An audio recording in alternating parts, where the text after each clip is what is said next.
लगातार 2 बार की जीत के बाद सुल्तानपुर लोकसभा सीट से भाजपा अब की बार क्यों हार गई, वह भी तब जबकि अयोध्या मंडल में यह सीट पार्टी सबसे मजबूत मान रही थी। यह सवाल हर किसी के मन में कौंध रहा है। इसका सीधा जवाब भाजपा सपा के दांव में फंस गया है। पीडीए फॉर्मूला कारगर रहा। भाजपा 400 पार गई तो आरक्षण खत्म हो जाएगा, संविधान बदल दिया जाएगा। सपा व इंडी गठबंधन में शामिल नेताओं की यह बातें भी मतदाताओं के मन में बैठ गई। जातीय मतों में सेंधमारी भी कामयाब रही। लोकसभा चुनाव में उत्तर प्रदेश की सुल्तानपुर लोकसभा सीट से हार के बाद बीजेपी नेता मेनका गांधी ने दिल्ली में केंद्रीय गृह मंत्री अमित शाह से मुलाकात की।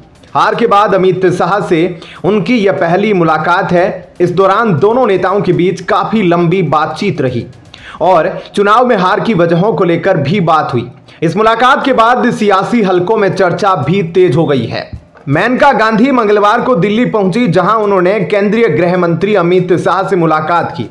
कयास लगाए जा रहे हैं कि चुनाव में हार के बाद भारतीय जनता पार्टी उन्हें पार्टी संगठन में कोई बड़ी जिम्मेदारी दे सकती है। इस लिस्ट में उनका नाम सबसे ऊपर है। सूत्रों के मुताबिक चुनाव के बाद कई बड़े नेताओं को सक्रिय राजनीति से अलग दूसरी जिम्मेदारियां दी जा सकती है। भारतीय जनता पार्टी को इस बार यूपी में बड़ी हार का सामना करना पड़ा है। बीजेपी को भी इस बात की उम्मीद नहीं थी। पार्टी के कई बड़े नेता और मंत्री अपनी सीट पर चुनाव हार गए। सुल्तानपुर सीट पर भी मेनका गांधी को हार का सामना करना पड़ा, जिसके बाद बीजेपी ने हार की वजहों को जानने के लिए एक टास्क फोर्स का गठन किया। यह टीम हर सीट और सभी विधानसभाओं में बीजेपी को मिले कम वोटों की वजह का पता लगाएगी। माना जा रहा है कि हार पर मंथन के बाद बीजेपी में बड़े स्तर पर बदलाव देखने को मिल सकते हैं।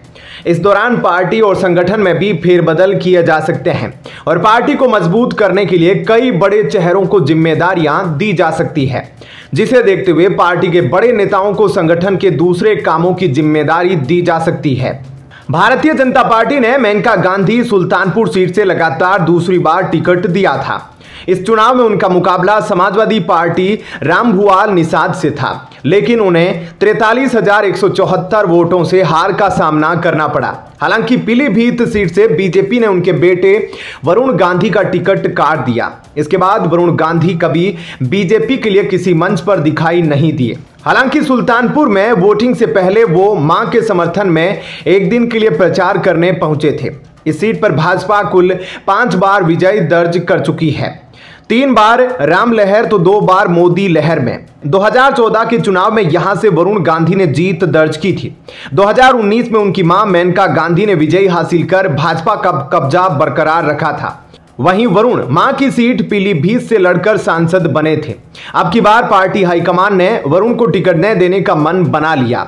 उनकी जगह पर मेनका गांधी को पुरानी सीट पर वापस भेजने का दबाव भी ऊपर से बना, लेकिन वह यहीं से चुनाव लड़ने की बात पर अड़ी रही। आखिरकार पार्टी ने उन्हें टिकट तो दे दिया, लेकिन यहां से जो टिकट के दावेदार थे उनका खास सहयोग पाने में विफल रही। ऐसे में क्या कहना है आपका? कमेंट सेक्शन में अपनी राय जरूर बताएं। धन्यवाद। जय हिंद।